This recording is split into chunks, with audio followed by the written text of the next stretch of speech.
Hello everyone, welcome to World Education Academy. कैसे हैं आप सभी? आई होप कि सब बढ़िया होंगे। बच्चों, आज की क्लास में हम लोग कवर करने वाले हैं क्लास 10th की साइंस का chapter how do organisms reproduce. तो बच्चों, ये हमारा वीडियो का वन शॉट होने वाला है। वन शॉट रिवीजन आज हम लोग करने वाले हैं इस पूरे के पूरे चैप्टर का। तो चलिए बिना देरी के स्टार्ट करते हैं और देखते हैं कि आखिर इस चैप्टर में क्या है। काफ़ी कुछ समझने के लिए है और काफ़ी ज़्यादा नंबर का भी ये चैप्टर आता है। तो चलिए देखते हैं हाउ डू ऑर्गेनिजम्स रिप्रोड्यूस में क्या क्या चीज़ें हैं। बच्चों, जरा इस पिक्चर को आप ऑब्जर्व कीजिएगा ध्यान से। यहाँ पर आप देखेंगे तो ये प्लांट ग्रो हो रहा है। अगर हम देखें यहाँ पर तो ये जो प्लांट है ये किस चीज से ग्रो हुआ? सबसे पहले आप देखेंगे फर्स्ट स्टेज तो एक सीड डाला गया। जैसे एक सीड डाला तो वो एक प्लांट बना। देन उसके बाद जब उसके ऊपर फ्लावर आया तो फ्लावर में से वापस से एक सीड आया, वो सीड वापस से सॉइल के अंदर गया, देन फ्लावर वापस से प्लांट बन गया। ओके, तो एक बार दोबारा से समझिएगा कि एक सीड है, आपको एक सीड गिवन है, ठीक है। ये सीड बड़ा होकर क्या बनेगा? प्लांट बनेगा। देन इसके ऊपर फ्लावर्स आएंगे, ओके, लीव्स आएंगी, सब कुछ आएगा। फ्लावर्स के अंदर फिर से जो सीड होगा वो वापस से सोइल के अंदर आएगा एंड देन वापस से ये कुछ ऐसा ही एक प्लांट बनेगा। तो सीड से प्लांट, देन प्लांट से वापस सीड बनता है, देन सीड से फिर दोबारा प्लांट। ये साइकिल बार बार चलती रहती है। ओके, और यही हमारी लाइफ का प्रोसेस होता है। चलिए, तो अगर हम देखें रिप्रोडक्शन में तो हमारी लाइफ कुछ इस तरीके से आपको देखने को मिलती है। हमारी फर्स्ट स्टेज होती है जब हम पैदा होते हैं, ठीक है, ये हमारी फर्स्ट स्टेज है। देन इसके बाद हम थोड़े से बड़े होते हैं, देन और बड़े होते हैं। इस तरीके से हमारी लाइफ आगे चलती चली जाती है एंड देन फाइनली हम लोग कहाँ चले जाते हैं? डेथ पर। ओके, फाइनली हमारा जो लास्ट स्टेज होती है वो होती है डेथ। तो इस चैप्टर में हमने बेसिकली पढ़ना क्या है? हमने पढ़ना है कि किस तरीके से ह्यूमंस आते हैं और किस तरीके से ह्यूमंस जाते हैं, ठीक है। इस चीज के बारे में हमें इसमें कवर करना है। सबसे पहला जो हमारे सामने वर्ड आता है दैट इज रिप्रोडक्शन। तो बहुत सारे बच्चों को रिप्रोडक्शन का मीनिंग नहीं पता होता है। हम देखते हैं कि रिप्रोडक्शन का मतलब क्या है। बेसिकली रिप्रोडक्शन का मतलब होता है दोबारा से बनाना, किसी भी चीज को रिप्रोड्यूस करना, ठीक है ना। जैसे आपने देखा एक लिविंग ऑर्गेनिज्म है, एक ह्यूमन है, देन वो रिप्रोडक्शन करेगा तो एक ह्यूमन दूसरा ह्यूमन बनेगा, देन उसके बाद फिर वो रिप्रोडक्शन करेगा तो फिर एक और ह्यूमन बनेगा। तो बार बार एक जैसी चीजों को बनाना, अपने ही जैसे लोगों को बनाना, वो क्या कहलाता है? रिप्रोडक्शन कहलाता है, ठीक है। रिप्रोडक्शन के अंदर क्या होता है? Reproduction is a process by which the living organism reproduce a new individual of the same species. Same species, बिल्कुल अपने जैसे दिखने वाले लोगों को जन्म देते हैं, किसके अंदर? रिप्रोडक्शन के अंदर। और रिप्रोडक्शन जो है ये बहुत ज्यादा हमारे लिए जरूरी है। क्यों जरूरी है? क्योंकि भाई जो रिप्रोडक्शन होगा तभी तो हमारी पॉपुलेशन बढ़ेगी, ठीक है। तभी हमारी क्या बढ़ेगी? पॉपुलेशन बढ़ेगी, तभी हमारी जनरेशन बनेगी। तो रिप्रोडक्शन होना बहुत ज्यादा जरूरी है। अगर हम रिप्रोडक्शन की कुछ सिग्निफिकेंस के बारे में देखें, कुछ फीचर्स देखें, तो होता क्या है कि जनरेशन को बनाने के लिए पहला इसका फीचर है कि जनरेशन आफ्टर जनरेशन ये कैसे बनेगी? जब रिप्रोडक्शन होगा। अगर लोग रिप्रोडक्शन ही नहीं करेंगे तो जनरेशन टू जनरेशन कैसे होंगे? लोग नए नए पैदा कैसे होंगे? जरूरी है ना। इसके अलावा ये हमारा एक इंपॉर्टेंट रोल प्ले करता है किसमें? इवोल्यूशन में, ठीक है। इवोल्यूशन में क्या होता है? इवोल्यूशन कि जब क्या होता है कि जैसे कोई भी बच्चा पैदा होता है तो ऐसा तो नहीं है ना कि वो हूबहू अपने पेरेंट जैसा है, ठीक है ना, ऐसा नहीं है। पर लेकिन उसके अंदर कुछ ना कुछ कैरेक्टर्स मम्मी पापा जैसे आएंगे, ठीक है। जैसे बच्चे की कुछ शक्ल मम्मी से मिलेगी तो कुछ शक्ल पापा से मिलेगी। इसके अलावा उसके अंदर, बच्चे के अंदर कुछ हैबिट्स पापा जैसी होंगी तो कुछ हैबिट्स मम्मी जैसी होंगी। तो ये सारी की सारी चीजें आपकी इवोल्यूशन, हेरिडिटी या वेरिएशंस के अंदर आते हैं। तो जब बच्चा पैदा होता है ना तो उसके अंदर कुछ चेंजेस हमें देखने को मिलते हैं। ऐसा नहीं होता कि वो अपने मम्मी पापा जैसा है। तो ये होते हैं वेरिएशंस। तो रिप्रोडक्शन से क्या होता है? वेरिएशंस होते हैं, ठीक है। नए नए लोग, नए नए तरीके के बच्चे पैदा होते हैं, मतलब रहेंगे तो ह्यूमन ही, बट उनमें नए नए तरीके के कैरेक्टरिस्टिक्स देखने को मिलेंगी, उनके अंदर नए नए टैलेंट देखने को मिलेंगे। तो रिप्रोडक्शन से ये फायदा होता है। तीसरी चीज, अब आप यहां पर देखिए, इस पिक्चर को ऑब्जर्व कीजिए। ये क्या है? कोई बता सकता है मुझे? जरा कमेंट में बताइए एक बार। नहीं पता किसी को? चलिए देखिए, ये जो आप देख रहे हैं ना, एक थ्रेड लाइज्ड स्ट्रक्चर जो क्या कर रहा है? कॉन्टिन्यूसली मूव कर रहा है, ठीक है ना। बिल्कुल आप देखेंगे 3D मोशन में ये मूव कर रहा है। एक्चुअल में क्या है ये है हमारा डीएनए। क्या है ये? हमारा डीएनए, ठीक है। तो चलिए डीएनए के बारे में देखते हैं, आखिर डीएनए का काम क्या होता है। तो अगर हम डीएनए के बारे में देखें ना तो डीएनए ही हमारी बॉडी को डिजाइन करता है। डीएनए ही क्या करता है? हमारी बॉडी को डिजाइन करता है।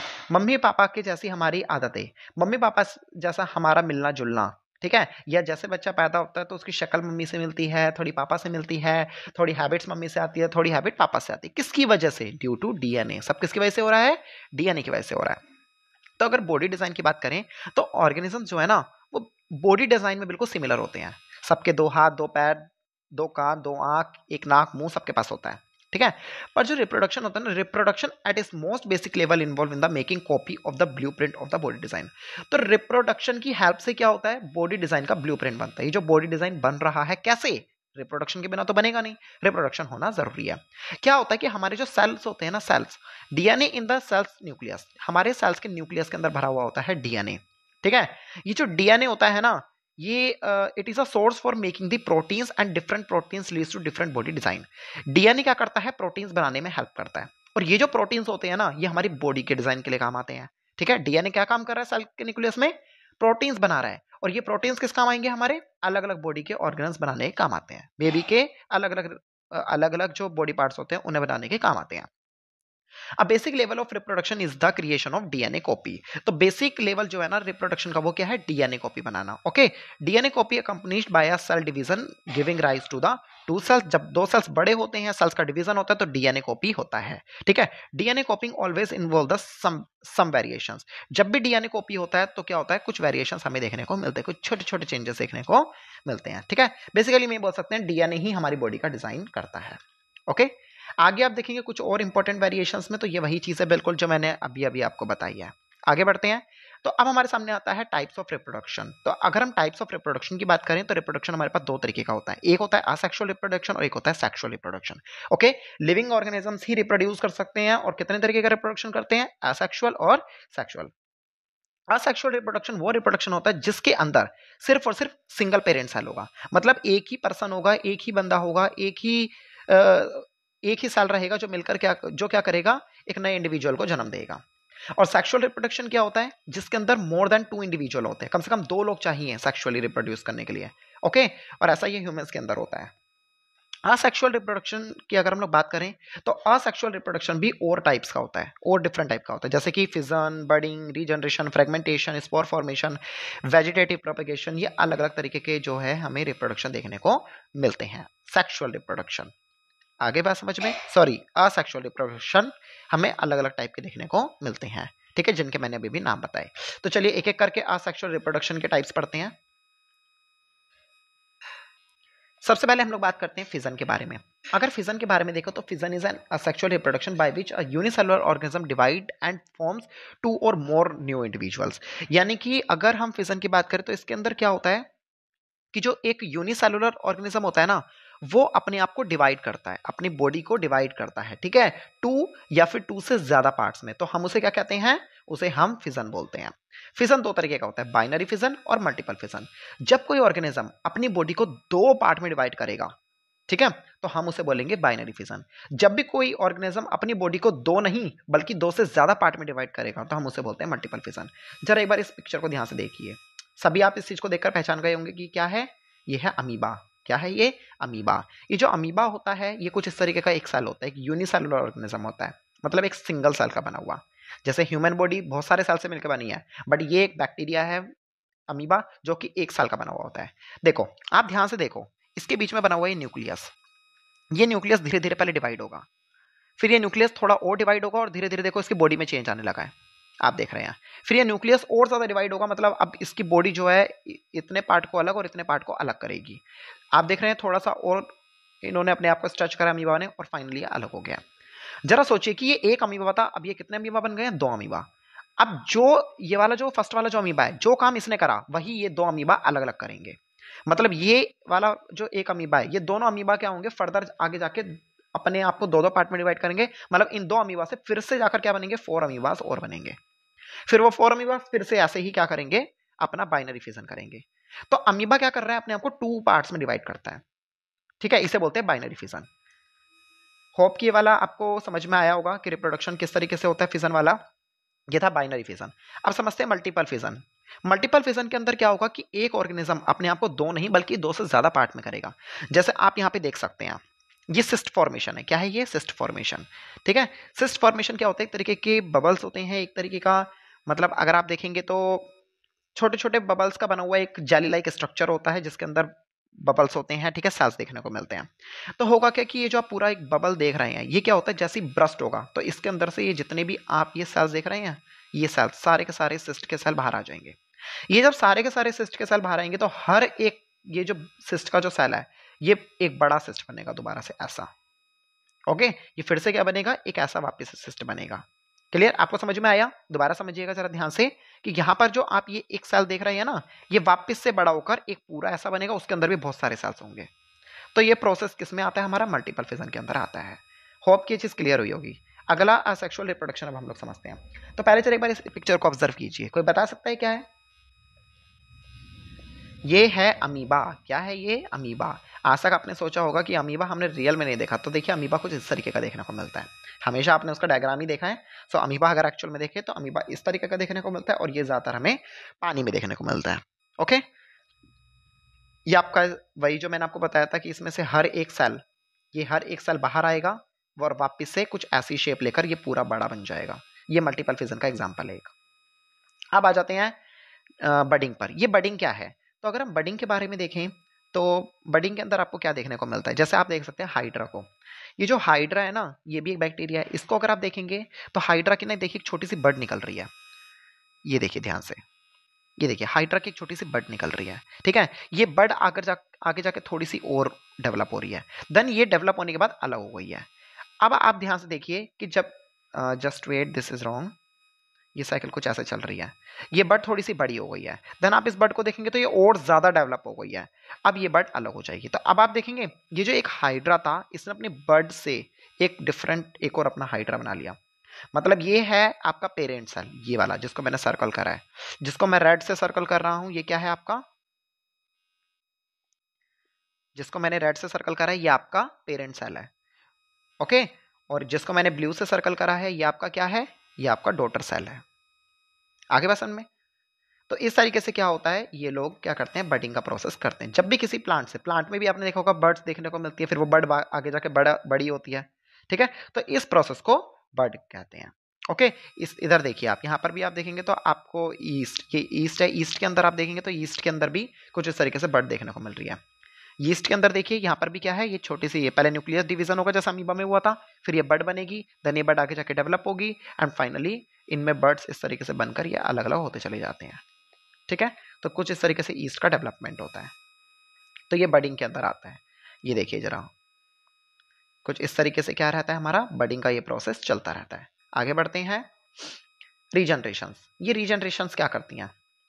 अगर हम रीजनरेशन की बात करें तो रीजनरेशन के अंदर क्या होगा, इसके अंदर क्या होता है कि जो एक ऑर्गेनिज्म होता है ना, वो अपने आप को मैनी पार्ट्स में क्या कर लेता है, डिवाइड कर लेता है।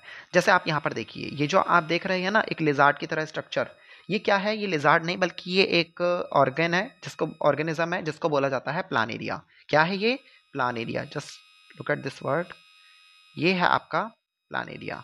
ये जो प्लानेरिया है ना, इसने क्या करा है, अपने आप को 3 पार्ट्स में डिवाइड कर लिया है। ओके, अब हर एक जो पार्ट है इसका, वो क्या बन जाएगा, पूरा फुल बॉडी प्लानेरिया बन जाएगा वापस से। ठीक है, तो आपने देखा किस तरीके से प्लानेरिया डेवलप होता है। सेम इस तरीके से आप यहां पर देखेंगे हाइड्रा को, तो हाइड्रा का भी यही है। अगर हाइड्रा 2 पार्ट्स में डिवाइड हो गया, एक अपर पार्ट एक लोअर पार्ट, तो ये अपर पार्ट वापस से पूरा प्रॉपर हाइड्रा बनेगा और लोअर पार्ट भी हाइड्रा बनेगा। तो हाइड्रा के अंदर, स्टार फिश के अंदर, ठीक है, ऑक्टोपस के अंदर, इनके अंदर में क्या देखने को मिलता है, रीजनरेशन का प्रोसेस देखने को मिलता है। आगे बढ़ते हैं, फ्रेगमेंटेशन। फ्रेगमेंटेशन की अगर हम लोग बात करें, इसके लिए हम एग्जांपल ले लेते हैं फ्रेगमेंटेशन के लिए स्पायरोगायरा का।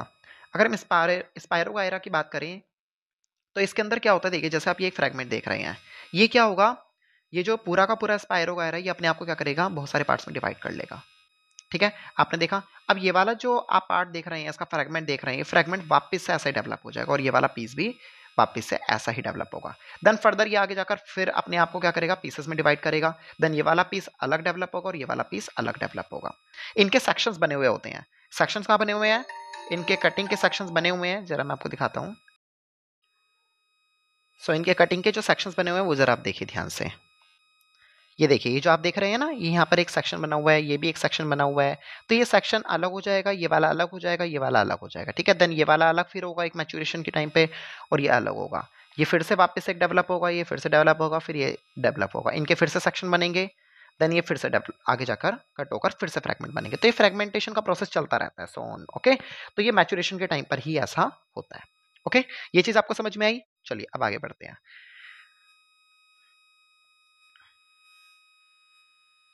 अब आप आगे देखेंगे तो ये आता है हमारे पास स्पोर फॉर्मेशन।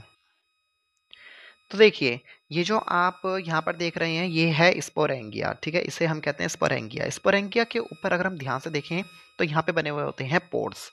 क्या बने हुए होते हैं यहाँ पर? ये छोटे छोटे पोर्स बने हुए होते हैं। तो ये जो छोटे छोटे पोर्स होते हैं, ये जब भी मॉइस्चर के कांटेक्ट में आते हैं, ठीक है, ये हल्की सी एयर से ही उड़ जाते हैं। तो उड़ने के बाद ये जहां पर भी इनको मॉइस्चर मिलता है, जैसे ही एयर के कांटेक्ट में आते हैं और जहां पर भी जाते हैं, जहां पर भी इनको क्या मिलेगा, एक मॉइस्चर कांटेक्ट मिलेगा, तो वहीं पर ही जाकर क्या बनेंगे, नया पूरा का पूरा एक ऑर्गेनिज्म ऐसा का ऐसा तैयार हो जाएगा, नया स्पोरेंगिया तैयार हो जाएगा। ये आता है स्पोर फॉर्मेशन के अंदर।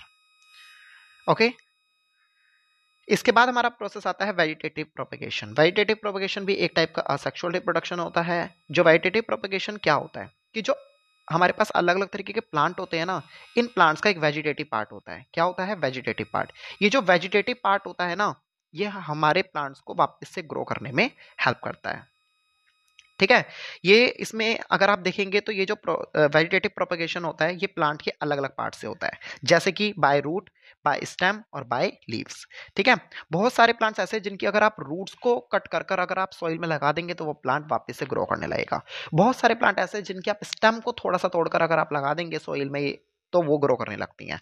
बहुत सारे प्लांट ऐसे हैं जिनकी आपको लीव्स मिल जाए ना तो वही काफी है, लीव से ही बहुत बड़ा प्लांट बन जाता है, ठीक है। तो इस चीज के बारे में हम लोगों ने क्या करना है, इसमें देखते हैं थोड़ा डिटेल में कि वेजिटेटिव प्रोपगेशन क्या होता है। तो अगर हम बाय रूट की बात करें तो रूट से कैसे होता है, जैसे आप देखेंगे तो डहालिया एक प्लांट होता है, ठीक है, ये रूट से उगता है, और जो स्वीट पोटैटोज होते हैं ये भी रूट से ही उगते हैं, ठीक है, रूट्स में उगते हैं। इसके अलावा अगर स्टेम की बात करें तो जिंजर बेस्ट एग्जांपल है, पोटैटोज बेस्ट एग्जांपल है, और अनियन, ये सारे के सारे आपके एग्जांपल्स हैं स्टेम से उगने वाले प्लांट्स की। और इसके अलावा अगर हम लीव्स की बात करें तो लीव से होने वाला एक तो सबसे बेस्ट प्लांट है मनी प्लांट। आपने मनी प्लांट के बारे में देखा होगा कि अगर आपको मनी प्लांट की एक लीफ भी मिल जाए तो वो फर्दर पूरा मनी प्लांट बन जाती है, ठीक है, एक बड़ा प्लांट बन जाती है। इसके अलावा हमारे पास ब्रायोफिल्म का एक लीफ होती है, जो ये ब्रायोफिल्म की जो लीफ होती है ये भी क्या करती है, वेजिटेटिव प्रोपेगेशन करती है। आप यहाँ पे देख सकते हैं, तो ये ब्रायोफिल्म की लीफ है, इसके आपने देखा ना जो लीफ बनी हुई होती है उसके कुछ ऐसे कट्स बने हुए होते हैं, लीफ कुछ इस तरीके से होती है, ठीक है। उसके साइडों में अगर आप उसके ब्लेड पर देखेंगे तो कुछ कट्स बने हुए होते हैं, ठीक है ना, ये साइडों में ना, ये कुछ यहाँ पे आप जहाँ मैं एरो बना रहा हूँ यहाँ पर कुछ कट्स बने हुए होते हैं, ठीक है, जैसे आप यहाँ पर देख सकते हैं। देखिए इसको मैं जूम करके आपको पिक्चर दिखाता हूँ तो आप ज्यादा अच्छे समझ पाएंगे।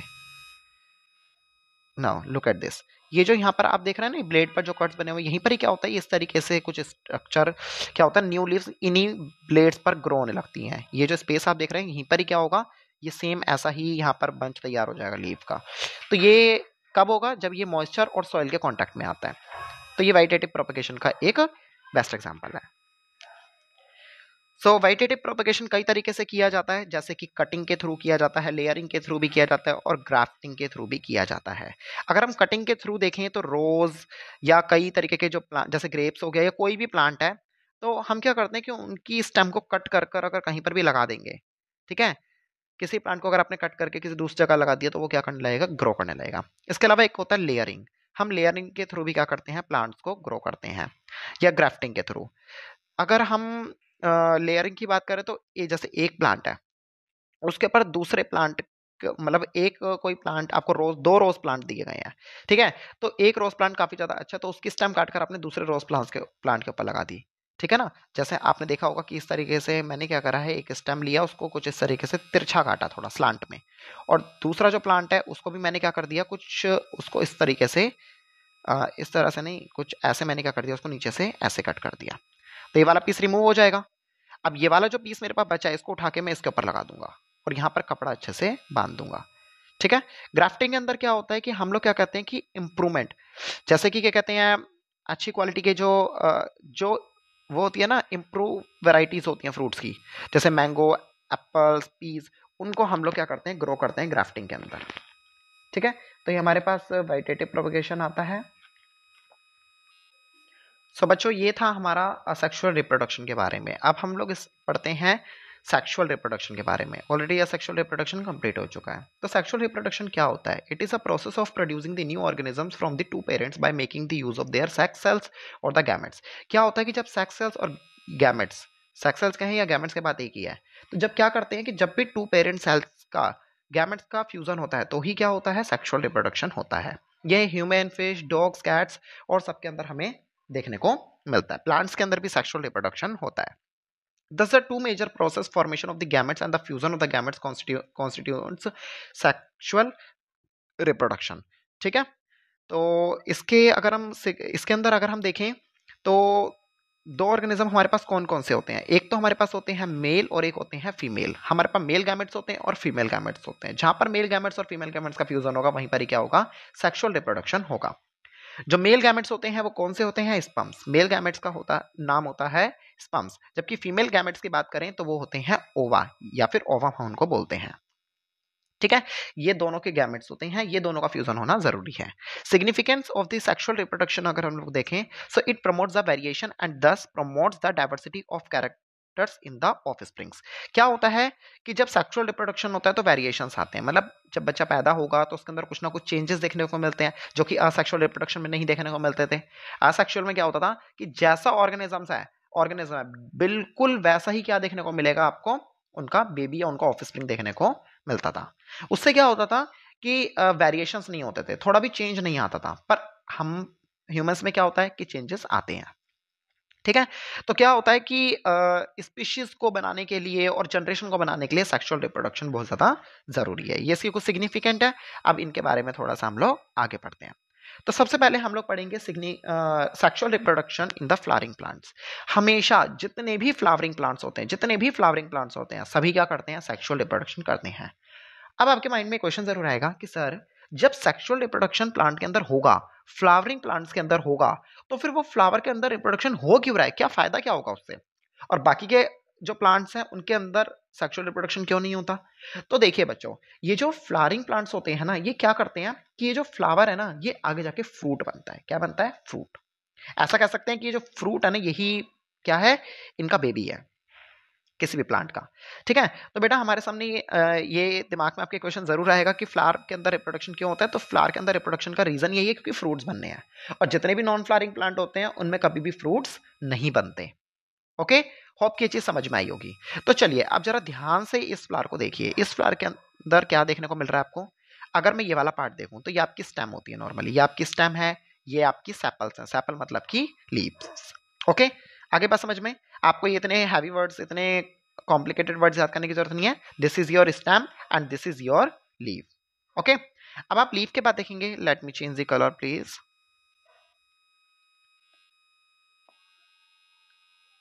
जी देखिए, तो ये आपकी स्टेम है, ये आपकी सेपल्स है, सेपल मतलब की लीव्स। ओके, इसके अलावा अब आप देखेंगे तो बीच में ये क्या है, ये है आपकी ओवरी। क्या है ये, ओवरी।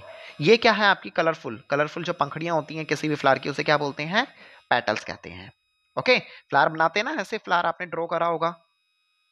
ओके, तो बीच में क्या होती है, ओवरी और एंथर, ये अंदर का पार्ट है, बीच वाला पार्ट है, और साइडों में क्या बने हुई हैं, पेटल्स।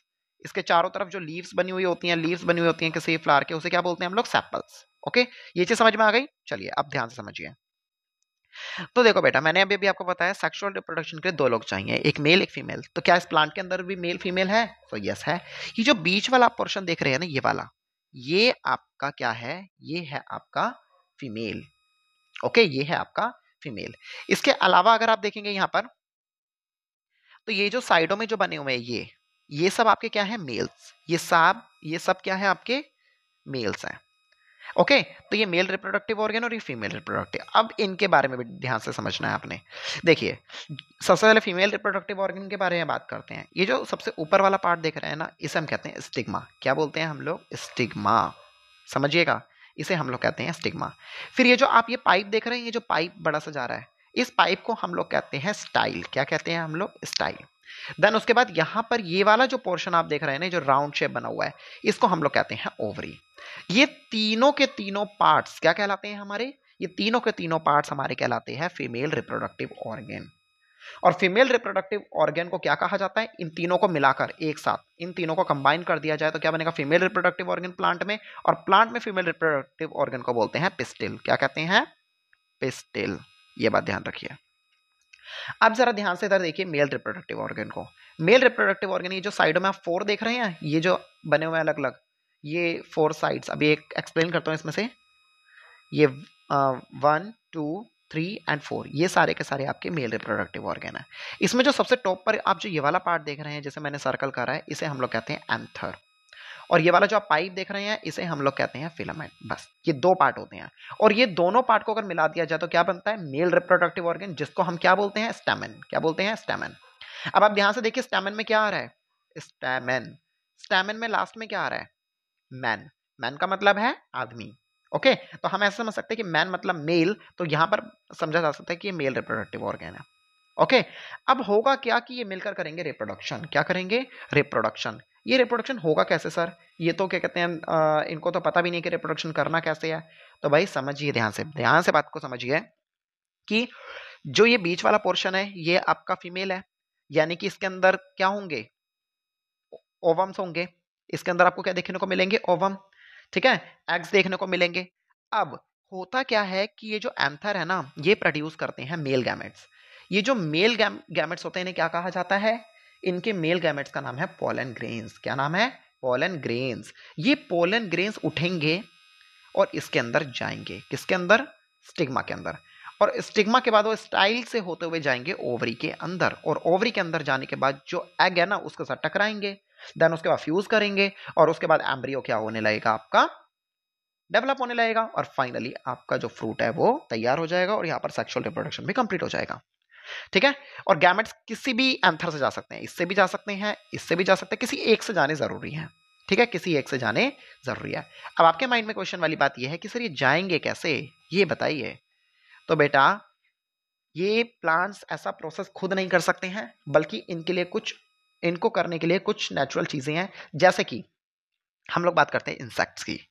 क्या होता है कि जब भी इंसेक्ट्स किसी भी फ्लावर के ऊपर बैठते हैं, फॉर एग्जांपल के लिए आपने देखा होगा हनी बीज फ्लावर की तरफ बहुत जल्दी अट्रैक्ट होती हैं, और भी कई इंसेक्ट हैं जो फ्लावर की तरफ बहुत जल्दी अट्रैक्ट होते हैं। तो होता क्या कि जब भी कोई भी इंसेक्ट आकर एंथर के ऊपर बैठते हैं, और उसके बाद वो जब उड़कर स्टिग्मा के ऊपर बैठते हैं, तो क्या होता है कि जो पोलन ग्रेन्स होते हैं ना, इंसेक्ट्स के जो जो चिपचिपे पैर होते हैं ना, स्टिकी, उनके जो लेग्स होते हैं ना, उनके जो सब डंक भी, डंक नहीं सॉरी, जिन जो उनके लेग्स होते हैं इंसेक्ट्स के, वो काफी ज्यादा स्टिकी होते हैं, तो उनके पैरों में पोलन ग्रेन्स चिपक जाते हैं। फिर जब वो जाकर स्टिग्मा पर बैठते हैं ना, तो स्टिग्मा में जाकर क्या होता है कि स्टिग्मा का सरफेस ऐसा है कि जिससे कि उनके लेग से जो भी वो रहेंगे ना पोलन ग्रेन्स, वो सारे के सारे कहाँ चले जाएंगे? अंदर जाकर एग के साथ फ्यूज करेंगे। ये प्रोसेस होता है हमारा पोलन ग्रेन्स को पहुंचाने का। ठीक है, इस तरीके के प्रोसेस को हम बोलते हैं पॉलिनेशन। क्या कहते हैं? पॉलिनेशन। पर अब एक क्वेश्चन और आता है कि सर जरूरी है कि इंसेक्ट यहां से उड़कर यहां बैठे? क्या पता इंसेक्ट एंथर के ऊपर बैठ गया और वापस उड़ के कहीं और चला गया, उसने पॉलिनेशन किया ही नहीं है। तो बिल्कुल सही बात है, इस केस में तो पॉलिनेशन हुआ ही नहीं। पर अगर जरा सोचो कि वो इस एंथर से गैमेट्स को चिपकाकर अपने लेग्स में ले गया और जाकर दूसरे प्लांट के स्टिग्मा पर बैठ गया, फिर क्या होगा? अब आप सोचोगे कि सर आपने अभी बताया था कि जो फ्लावर होता है ना वो फ्रूट बनता है। तो अगर मान लो ये मैंगो प्लांट है, और अगर गलती से क्या कहते हैं जो ऑरेंज प्लांट है ना, ऑरेंज प्लांट, उस पर जाकर क्या कहते हैं मधुमक्खी चली गई, हनी बी वहां चली गई, यहां से वो एंथर पर बैठी और वहां जाके वो स्टिग्मा पर बैठ गई, तो क्या ऑरेंज के प्लांट पर मैंगो उगेंगे क्या? नहीं, रिप्रोडक्शन होगा ही नहीं, पॉलिनेशन होगा ही नहीं। ठीक है, और दूसरी चीज कि पॉलिनेशन हमेशा अगर हम देखें तो ये जो पॉलिनेशन है ना, ज्यादातर ये बगीचों में होता है। मतलब होता तो हर जगह है, पर लेकिन जहां पर एक दो पेड़ आपको देखने को मिलेंगे वहां पे जल्दी से फ्रूट्स वगैरह नहीं उगते हैं। ठीक है, या अगर उगते भी हैं तो वो सेम प्लांट का सेम जब इंसेक्ट उसमें जाएगा तभी वो उगेगा। ठीक है ना, अदरवाइज किसी दूसरे टाइप के प्लांट में अगर गैमेट चले गए तो कोई रिप्रोडक्शन नहीं होगा, कोई इफेक्ट नहीं पड़ेगा। आगे बात समझ में? ओके, तो देखिए अब होगा क्या कि बगीचों में तो सेम प्लांट्स होते हैं, एक ही जगह पर बहुत सारे ट्री लगे हुए हैं। मैंगो का बगीचा है तो वहां पे सिर्फ मैंगो गार्डन है तो मैंगो ही मैंगो होंगे वहां पे सारे सब जगह। ठीक है, तो हनी बी जो है वो चाहे इस मैंगो के ट्री से दूसरे मैंगो के ट्री पे जाए तो उग जाएगा। अगर मैंगो ट्री से उठाया गया है तो मैंगो ट्री में ही जाके उसका पॉलिनेशन होना जरूरी है, किसी और में नहीं हो सकता। ओके, ये बात आपने ध्यान रखनी है। तो पॉलिनेशन मैंने प्रोसेस समझाया कि पॉलिनेशन होता क्या है कि जब गैमेट्स क्या करते हैं, सक्सेसफुली क्या कर जाते हैं, फ्यूज कर जाते हैं गैमेट्स के साथ, फीमेल गैमेट्स के साथ, तो उसे बोलते हैं पॉलिनेशन। पॉलिनेशन दो तरीके से होता है, एक होता है सेल्फ पॉलिनेशन और एक होता है आपके पास क्रॉस पॉलिनेशन। सेल्फ पॉलिनेशन के बारे में मैंने अभी अभी आपको बताया कि जब सेम गैमेट्स सेम प्लांट के अंदर जाएंगे तो पॉलिनेशन तो होगा सेल्फ पॉलिनेशन। अगर किसी मतलब किसी एक प्लांट के फ्लावर में से गैमेट उठाएगा और किसी दूसरे प्लांट के फ्लावर में डाल दिए गए, पर ध्यान रहे कि प्लांट सेम रहेगा।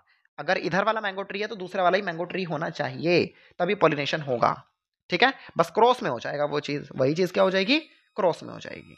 ओके, सो होप कि आपको ये चीज समझ में आई होगी कि पॉलिनेशन कैसे होता है। ये कुछ इसकी सिग्निफिकेंस दी हुई है, कुछ इसके एडवांटेजेस दी हुई है, बहुत ही ज्यादा इजी है। ठीक है, सिंपली कोई ज्यादा इसमें कुछ खास नहीं, आराम से आप पढ़ लेंगे। ठीक है, बिकॉज ये वन शॉट रिवीजन है तो हम ज्यादा डीपली इसमें नहीं जाएंगे। आप लोग इसको थोड़ा सा वीडियो को स्टॉप करके जरूर देखिएगा। फर्टिलाइजर्स के बारे में अगर हम लोग बात करें तो फर्टिलाइजेशन क्या होता है। फर्टिलाइजेशन के बारे में मैंने अभी बताया कि जब वो प्रोसेस जिससे क्या होगा कि जो पॉलन ग्रेन्स है वो अंदर जाएंगे स्टाइल के थ्रू और जाकर ओवरी के अंदर एग्स के साथ क्या करेंगे, फ्यूज करेंगे। फ्यूज करने के बाद एम्ब्रियो बनाएंगे, देन जाइकोट तैयार होगा और जाइकोट तैयार होने के बाद जाइकोट से एम्ब्रियो, एम्ब्रियो से सीड एंड फाइनली फ्रूट तैयार होगा। तो इसे हम क्या बोलते हैं, फर्टिलाइजेशन। मतलब पूरा का पूरा प्रोसेस, कंप्लीट प्रोसेस प्लांट के अंदर सेक्सुअल रिप्रोडक्शन का क्या कहलाता है, फर्टिलाइजेशन कहलाता है। ओके, जर्मिनेशन के बारे में आप सभी जानते हैं। जर्मिनेशन क्या होता है कि जब भी जो इनिशियल स्टेज होती है किसकी, किसी भी सीड की, तो उसे हम लोग क्या बोलते हैं, जर्मिनेशन बोलते हैं।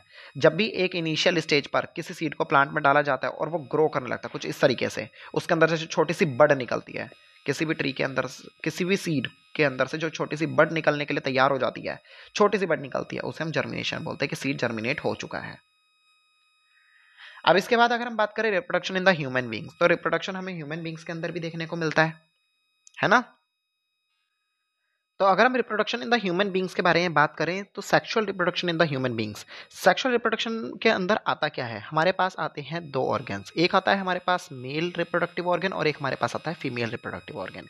ये मेल रिप्रोडक्टिव ऑर्गन और फीमेल रिप्रोडक्टिव ऑर्गन दोनों मिलकर क्या करते हैं, रिप्रोडक्शन का प्रोसेस कंप्लीट करते हैं। होता क्या है कि जो मेल रिप्रोडक्टिव ऑर्गन होता है इसके अंदर टेस्टिस और जो फीमेल रिप्रोडक्टिव ऑर्गन होता है उसके अंदर ओवरीज हमें देखने को मिलते हैं। ठीक है, तो एक क्या होता है, एक मैच्योरिटी आती है। एक जब मैच्योरिटी गर्ल्स एंड बॉयज के अंदर आती है तभी क्या होता है, सेक्सुअल रिप्रोडक्शन किया जा सकता है। ऐसा नहीं कि सेक्सुअल रिप्रोडक्शन किसी भी एज में किया जा सके, तो ये पॉसिबल नहीं है, बल्कि इसकी एक एज होती है, उसी एज में सेक्सुअली रिप्रोड्यूस कर सकते हैं मेल एंड फीमेल। अगर हम मेल्स की सेक्सुअल मैच्योरिटी पीरियड देखें तो वो होता है 13 से 14 ईयर्स, यानी कि जब मेल्स 13 या 14 ईयर्स के होते हैं तो वो सेक्सुअली रिप्रोड्यूस करने के लिए तैयार हो जाते हैं। इसके अलावा अगर फीमेल्स की बात करें तो फीमेल्स की एज होती है 10 से 12, यानी फीमेल्स जो है 10 से 12 ईयर्स की एज में तैयार हो जाती हैं रिप्रोडक्शन के लिए। ओके, इस एज को हम लोग बोलते हैं पुबर्टी। जिस एज में रिप्रोडक्शन किया जा सकता है उस एज को हम लोग बोलते हैं पुबर्टी। अगर इस एज से पहले आप रिप्रोडक्शन का ट्राई करते हैं तो ये कभी भी पॉसिबल नहीं होगा, क्योंकि वो हमारी पुबर्टी एज नहीं होती। ओके, अगर हम सेक्सुअल मैच्योरिटी की बात करें तो मैंने बता दिया कि सेक्सुअल मैच्योरिटी क्या होती है। इसमें हमें कुछ चेंजेस देखने को मिलते हैं। सेक्सुअल मैच्योरिटी जब आती है तो पता कैसे लगेगा कि भाई सेक्सुअल मैच्योरिटी आ रही है, तो कुछ चेंजेस आते हैं। क्या क्या चेंजेस आते हैं वो समझिए। जैसे कि जो हमारी आर्म पिट्स होती है, जो हमारा जेंटियल एरिया होता है जिसे हम थाइस भी कहते हैं, वहां पर हेयर्स का उगना। ठीक है, हमारी थाइस पर, हमारे जेंटल एरिया पर या हमारी आर्म्स पर क्या उगना, बालों का उगना। ठीक है, आर्म पिट्स के अंदर। इसके अलावा अगर हम बात करें थिनर हेयर्स, हमारे जो लेग्स होते हैं, आर्म्स होती हैं, जो फेस होता है, वहां पर थिनर हेयर्स आने लगते हैं, स्किन ऑयली होने लगती है और पिंपल्स आने लगते हैं। इससे पता लगता है कि हमारी एज क्या हो गई है, पुबर्टी एज होने लगी है। अब हम थोड़े से चेंजेस देखते हैं जो हमें गर्ल्स और बॉयज में देखने को मिलते हैं। अगर हम गर्ल्स की बात करें तो गर्ल्स में क्या होता है, ब्रेस्ट साइज बढ़ने लगता है, जो निप्पल स्किन होती है वो क्या करने लगती है, डार्क पड़ने लगती है। स्टार्ट ऑफ मैंस्ट्रुएशंस आने लगते हैं, पीरियड्स आने लगते हैं। अगर बॉयज की बात करें तो बॉयज के अंदर क्या होता है कि थिक फेशियल हेयर्स, फेस पर बहुत सारे बाल आने लगते हैं, मतलब हेयर आने लगते हैं, और वॉइस जो है वो थोड़ी क्रैक, थोड़ी हैवी होने लगती है, और जो पैनीज होती है ना उसका साइज क्या होने लगता है, बढ़ने लगता है ऑटोमेटिकली। ठीक है, और काफ़ी ज़्यादा थिकनेस आने लगती है। तो ये हमें बॉयज़ और गर्ल्स में चेंजेस देखने को मिलते हैं। अगर हम पुबर्टी की बात करें तो पुबर्टी क्या है, पुबर्टी यानी कि वो एज होती है जिसके अंदर हमारे अंदर सेक्स हार्मोन बनने शुरू हो जाते हैं और हम सेक्सुअली मैच्योर हो चुके हैं। ओके, सो ये कुछ चेंजेस थे। अगर हम मेल रिप्रोडक्टिव ऑर्गन के बारे में बात करें तो देखिए, मेल रिप्रोडक्टिव ऑर्गन के अंदर आप देखेंगे तो ये सारे के सारे पार्ट्स इंक्लूड किए जाते हैं। अब इनको हम लोग डिटेल्स में समझते हैं। सो अगर आप इस डायग्राम को देखेंगे तो यहाँ पे आपको कुछ ये पार्ट्स देखने को मिलेंगे। जैसे कि अगर हम लोग बात करें, यहाँ पर सबसे पहला जो हमें पार्ट देखने को मिलता है वो है हमारा यूरेथ्रा। ये जो यूरेथ्रा होता है, ये आप इसको देख सकते हैं, ये जो आप पाइप देख रहे हैं इसे यूरेथ्रा कहा जाता है, ठीक है, जहाँ से हमारे स्पर्म सेल्स और हमारा यूरिन पास होता है। ओके, ये वो रास्ता है जहाँ से हमारी बॉडी से यूरिन भी बाहर आएगा और स्पर्म सेल्स भी बाहर आएंगे। इसके बाद अगर हम देखेंगे तो वास्ट डिफरेंस, ये जो वास्ट डिफरेंस होता है ये क्या है? ये वास्ट डिफरेंस एक लॉन्ग ट्यूब है, एक बहुत बड़ा पाइप है जो हमारा यूरेथ्रा के थ्रू बाहर आ रहा है, ठीक है। इस यूरेथ्रा के थ्रू मैंने बताया स्पर्म सेल्स और जो हमारे यूरिन होता है वो बाहर आता है। और ये जो पाइप है ना, ये फाइनली इसका जो एक एंड है वो जुड़ा हुआ है हमारे किसके साथ? टेस्टीज के साथ, ठीक है। ये जो टेस्टी है ना, ये एक पाउच होता है, इसके ऊपर आप देखेंगे तो एपिडिडाइमिस आपको देखने को मिलता है। ये एपिडिडाइमिस क्या है, जरा ध्यान से देखिए। ये जो आप ये वाला जो पोर्शन देख रहे हैं टेस्टी के ऊपर आपको देखने को मिल रहा है, ठीक है, एक कवरिंग, इसे हम लोग बोलते हैं एपिडिडाइमिस। एक्चुअल में होता क्या है कि जब टेस्टीज स्पर्म सेल्स बनाते हैं ना, तो ये जाकर लॉन्ग टाइम के लिए, सर्वल डेज के लिए स्टोर हो जाते हैं एपिडिडाइमिस से, ठीक है। और जब इंजेक्टुएट का टाइम आता है, मतलब कि जब सेक्सुअल मैचुरेशंस का टाइम आता है या वो स्टेज आती है, तो होने क्या लगता है कि ये जो स्पर्म्स है ना ये बाहर आने लगते हैं, ठीक है। तो उस क्राइटेरिया पे, उस टाइम पर, ठीक है, at the time of sex ये क्या होने लगते हैं कि जो इसमें जो आपके पास वो है ना स्पर्म्स, वो इस वास्ट डिफरेंस के थ्रू क्या करने लगेंगे? बाहर आने लगेंगे। और बाहर आने के बाद ये एक इस ऑर्गन पर आकर रुकेंगे। ये जो ऑर्गन है इसे हम लोग बोलते हैं सेमिनल वेसिकल।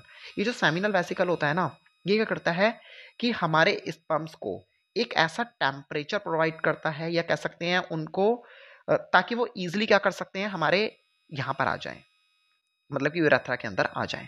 होता क्या है कि इनको नरिशमेंट प्रोवाइड करना, ठीक है, इनको इस लायक बनाना, ठीक है, ताकि ये अच्छे से एक्टिवेट रहें, इनको प्रोटीन्स प्रोवाइड करना, इनको एनर्जेटिक बनाना, ठीक है। हमारे जो स्पर्म सेल्स होते हैं उनको काफ़ी ज़्यादा नरिशमेंट प्रोवाइड करने का जो काम होता है वो सेमिनल वेसल्स का होता है।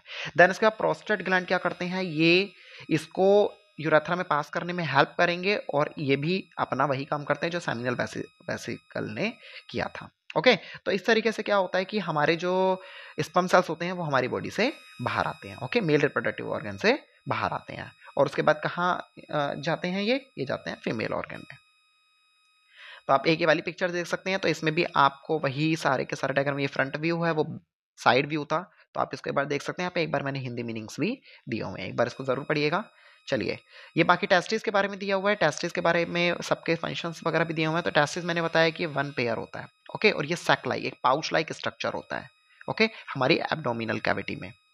इसके अलावा अगर आप देखेंगे तो इसका काम क्या है? टेस्टिस प्रोड्यूस करते हैं स्पर्म्स को, ठीक है, जो कि मेल सेक्स हार्मोन्स होते हैं। इसे टेस्टोस्टेरोन भी बोलते हैं। और the scrotum decrease the temperature inside the by 2 degree centigrade. क्या होता है कि 2 डिग्री सेंटीग्रेड से हमारी बॉडी का टेम्परेचर भी कम होता है, क्योंकि जो स्पर्म सेल्स होते हैं ना, इनको बनाने के लिए हमारी जो बॉडी का टेम्परेचर होता है वो बहुत ज़्यादा होता है, तो उस टेम्परेचर को थोड़ा कम किया जाता है, ठीक है। उस टेम्परेचर पे क्या होता है कि ये जो स्पर्म सेल्स होते हैं ये बनने लगते हैं।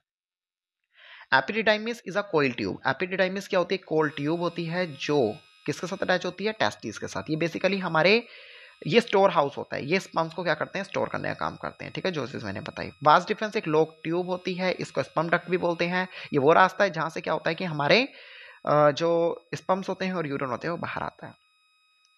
इसके अलावा यूरेथ्रा की बात करें तो यूरेथ्रा एक कॉमन डक्ट होती है, ठीक है, जहां से बोथ यूरिन और स्पर्म पास होता है। बाकी वास डिफरेंस क्या करेगा? दोनों चीजों को कनेक्ट करेगा, टेस्टिस को भी कनेक्ट करेगा, और जो आपका ब्लैडर है यानी कि यूरिन बैग है उसको भी कनेक्ट करेगा, ठीक है।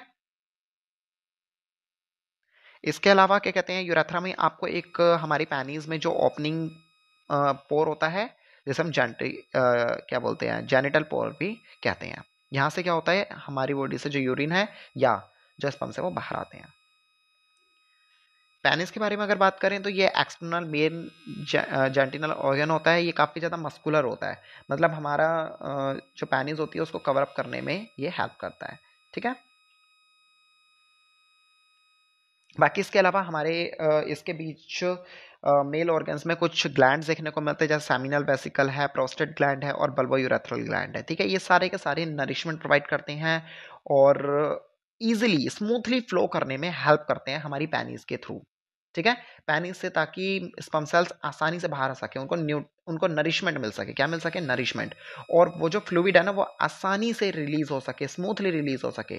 ठीक है ना, उसके लिए काम करते हैं प्रोस्टेट ग्लैंड, सेमिनल ग्लैंड और बल्बोयूरेथ्रल ग्लैंड। ठीक है, इसके अलावा आप ये देखेंगे तो यहाँ पर आप देखेंगे तो ये क्या है हमारे, ये स्पर्म्स हैं, ये स्पर्म सेल्स हैं। और ये स्पर्म सेल्स कहाँ जा रहे हैं? ये इस एग पर। ये एग क्या है? फीमेल एग, ओके, यानी ओवम। इस ओवम से जाकर क्या होते हैं? टकराते हैं। यानी मिलियंस ऑफ, एक टाइम पे मिलियंस ऑफ स्पर्म्स क्या करते हैं? ओवम से टकराने के लिए भागते हैं, ऐसे रेस लगाते हैं, ऐसे दौड़ लगाते हैं। और जो पहले जाकर इस ओवम से टकराएगा, जो पहले जाकर किससे? इस ओवम से टकराएगा, वही क्या कहलाएगा? इस ओवम से टकराने वाला पहले ही वो विजेता बन जाएगा, और वही क्या बनेगा? आगे रिप्रोडक्शन का प्रोसेस कंप्लीट करेगा। ओके, सो अगर हम ध्यान से देखें तो स्पर्म सेल हमारा कैसा दिखता है? स्पर्म सेल का ये ऊपर वाला पार्ट जो है, जिसे हम एक्रोसम कहते हैं, ये हेड पार्ट होता है, एंड ये मिडल पार्ट होता है, और ये इसके पीछे की टेल होती है। ये जो अपर हेड पार्ट देख रहे हैं, यही हमारा हेड पोर्शन बनता है। मिडल पोर्शन हमारा, मिडल पीस बनता है हमारी बॉडी का, और टेल पोर्शन ही हमारे लेग्स बनते हैं। ओके, तो 20 से 200 मिलियंस क्या होते हैं? स्पर्म्स एक बार में रिलीज होते हैं हमारी बॉडी से। ठीक है, और इंजैकुलेट होते हैं कहां पर? फीमेल्स के अंदर। ओके, ये चीज आपको समझ में आ गई? चलिए, फीमेल रिप्रोडक्टिव ऑर्गन के बारे में अगर हम बात करें तो फीमेल रिप्रोडक्टिव ऑर्गन कुछ इस तरीके का देखने को मिलता है, जैसा कि आप इसमें देख सकते हैं। इसके अंदर क्या होते हैं? जो आप साइडों में 2 फिंगर्स लाइक स्ट्रक्चर देख रहे हैं ना, ये क्या है? ये है आपकी ओवरी। क्या है ये? आपकी ओवरी। ओवरी हमेशा क्या करती है? इधर से भी एग प्रोड्यूस करती है और इधर से भी एग प्रोड्यूस करती है। ओके, और इसके अलावा जो आप ये देख रहे हैं, ये जो ट्यूब आ रही है इधर से भी और इधर से भी, इस ट्यूब को बोला जाता है फैलोपियन ट्यूब। इसको क्या कहते हैं? Fallopian tube. और ये जो बीच वाला जो आप पोर्शन देख रहे हैं, इसे हम लोग बोलते हैं यूटेरस। इसके अंदर ही क्या होता है? जो बेबी होता है वो डेवलप होता है। ओके, इसके अलावा ये आपका वर्जीना है, और वेजाइना है। वेजाइना के थ्रू ही क्या होता है? जो बेबी होता है वो बाहर आता है, मतलब फीमेल बॉडी से, और यूरिन भी यहीं से ही पास होता है। ओके, तो चलिए एक एक करके अब इसके प्रोसेस के बारे में समझते हैं। तो देखिए होता क्या है कि जो ओवरी होती है ना, ओवरी क्या प्रोड्यूस करती है? एग प्रोड्यूस करती है। ठीक है, ओवरी का जो ये एग होता है ना, ये आगे जाता है, फैलोपियन ट्यूब से बाहर आने लगता है। ठीक है, और होता क्या है? जस्ट वेट, यहाँ पर क्या होगा? जैसे ही ओवरी ने क्या दिया? एक एग दिया। जैसे ये एग सेकंड स्टेज पर आएगा, यहाँ पर बहुत सारे स्पर्म सेल्स आएंगे और इसके साथ टकराएंगे। जो पहले टकरा गया वही क्या करेगा? आगे जाकर आपका मतलब बेबी में रिप्रोड्यूस होगा। उसके बाद ये फेलोपियन ट्यूब के थ्रू धीरे धीरे धीरे धीरे क्या होने लगता है? सेल का डिवीजन होने लगता है। अब आप ध्यान से देखिए, आपको सेल डिवीजन होता दिखाई देगा। देखिए, अगर आप यहाँ पे देखेंगे तो यहाँ पे पहले 1 सेल था। जैसे ही ये स्पर्म्स टकराए, 2 सेल हो गए, then 4 cell, then multi cells. ऐसे क्या होंगे? बहुत सारे सेल्स का डिवीजन होता चला जाएगा। फाइनली क्या होगा कि जब ये पूरा का पूरा जो सेल है ये जाइकोट बनकर कहाँ आ जाएगा? आपका ये आपका आ जाएगा यूरेटायरस में, और यूटेरस में जाकर इसका डेवलपमेंट होगा। वहीं पर ही जाकर क्या बनेगा? ये एम्ब्रियो बनेगा, और एम्ब्रियो के बाद फाइनली क्या बन जाएगा? ये बेबी बनेगा। ओके, तो इस तरीके से क्या होता है? ये प्रोसेस होता है इसका। अगर हम ध्यान से देखें तो इस फिगर में होता क्या है कि इस पोर्शन के थ्रू, वेजाइना के थ्रू क्या जाते हैं? स्पर्म सेल्स अंदर जाते हैं। ये स्पर्म सेल्स जब अंदर जाते हैं तो ऑलवेज ये पहले जाएंगे हमेशा राइट साइड वाली ओवरी में, और राइट साइड वाली ओवरी में जाकर ही टकराएंगे। ठीक है, जो पहले टकरा गया वही बेबी में रिप्रोड्यूस होगा, जो बाकी हैं वो सारे के सारे वेस्ट हो जाते हैं। इसके अलावा क्या होता है? अगर कभी कभी ऐसा होता है कि एक जो ज्यादा जो स्पर्म सेल्स होते हैं वो हमेशा राइट वाली में जाते हैं, पर अगर बाई चांस कोई एक या दो या कुछ स्पर्म सेल्स इधर जाकर चले गए और इधर वाले किसी एग से टकरा गए, तो उस टाइम पे क्या होता है? क्या होते हैं? हमेशा ट्विंस होते हैं। ओके, हमेशा जुड़वा बच्चे पैदा होते हैं। तो ये प्रोसेस है किस चीज का? फीमेल रिप्रोडक्टिव सिस्टम का। ओके, अब होता क्या है? टकराने के बाद जैसे मैंने बताया कि फ्यूजन हो गया है। अब फ्यूजन जब होगा तो ये फेलोपियन ट्यूब के थ्रू जो आपका जो जाइकोट तैयार होगा वो यहाँ पर होगा, एम्ब्रियो बनेगा, और यहीं पर ही बेबी का रिप्रोडक्ट मतलब बेबी का जो डेवलपमेंट है वो होगा। क्योंकि ये जो यूटेरस आप देख रहे हैं ना, ये एक सैक लाइक स्ट्रक्चर होता है, काफी ज्यादा लास्टिक, एक बैग की तरह होता है। ये काफी ज्यादा सॉफ्ट होता है। ठीक है, सो आप देख सकते हैं बेबी की स्टेज कुछ इस तरीके से, हमें फर्स्ट स्टेज इस तरीके से देखने को मिलती है। ओके, ये हमारी फर्स्ट स्टेज होती है। इसके बाद अगर हम फाइनल स्टेज देखें तो बेबी का प्रोडक्शन कुछ इस तरीके से होता है। ओके, ये चीज़ आपको क्लियर हुई? सो ओवरीज के बारे में आपको समझ में आया होगा, फिलोपियन ट्यूब के बारे में समझ में आया होगा, वेजाइना के बारे में समझ में आएगा और यूटेरस या वॉर्म के बारे में भी समझ में आपको आ गया होगा। ठीक है, बाकी इसके अलावा sexual reproduction in the human being, इसके बारे में आपको बता ही चुका हूँ, कैसे कैसे प्रोसेस होता है पूरा का पूरा, कैसे जाइगोट बनता है, कैसे एम्ब्रियो बनता है, ये सब चीज़ें भी मैंने आपको बता दी है। ओके, सो बेसिकली अगर हम इसके बारे में बात करें मेंस्ट्रुएशन की, तो मेंस्ट्रुएशन क्या होता है, एक वो एज होती है जो हर मंथ हमें फीमेल्स के अंदर देखने को मिलती है, जिसे हम पीरियड्स भी कहते हैं। इस एज में क्या होता है कि वेजाइना के थ्रू जो जो मतलब ओवरीज में जो एग बनते हैं, जब वो मैच्योर नहीं होते, मतलब कि जब उनके साथ कोई भी स्पर्म्स नहीं फ्यूज करते हैं, तो होता क्या है कि वो एग्स ब्लड की फॉर्म में बॉडी से बाहर आ जाते हैं, जिसे हम लोग मेंस्ट्रुएशन कहते हैं। ओके, और ये एवरी मंथ ये साइकिल चलती है फीमेल्स में। इसके अलावा अगर हम बात करें रिप्रोडक्टिव ऑर्गेन की, ठीक है, तो ये जो रिप्रोडक्टिव ऑर्गेन होता है इसके बारे में हम लोग समझते हैं। तो देखिए, हमारे जो रिप्रोडक्टिव ऑर्गेन है ये भी सेंसिटिव ऑर्गेन होता है, इसका हमें बहुत ज़्यादा केयर करना बहुत ज़रूरी है। क्या है कि हमें कई तरीके के सेक्सुअली ट्रांसमिटेड डिसीज हो सकते हैं, बहुत सारी ऐसी बीमारियां होती है जो सेक्सुअली हमें होती हैं, जैसे कि एड्स वगैरह, HIV वगैरह, ठीक है, वायरल वगैरह इन्फेक्शन वगैरह, कई तरीके की बीमारियां हमें होती है।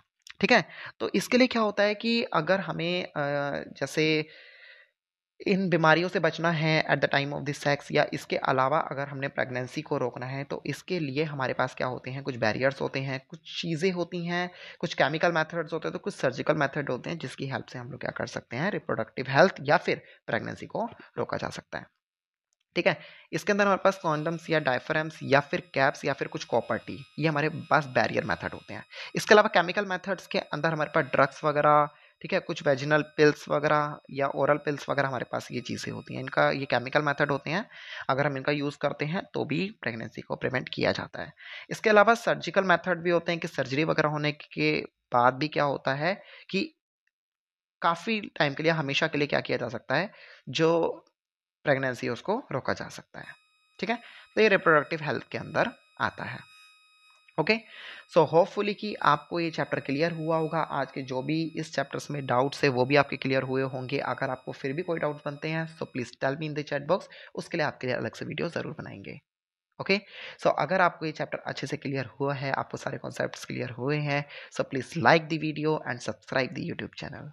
And thank you so much, मिलते हैं हम लोग नेक्स्ट वीडियो में। Till then, bye bye.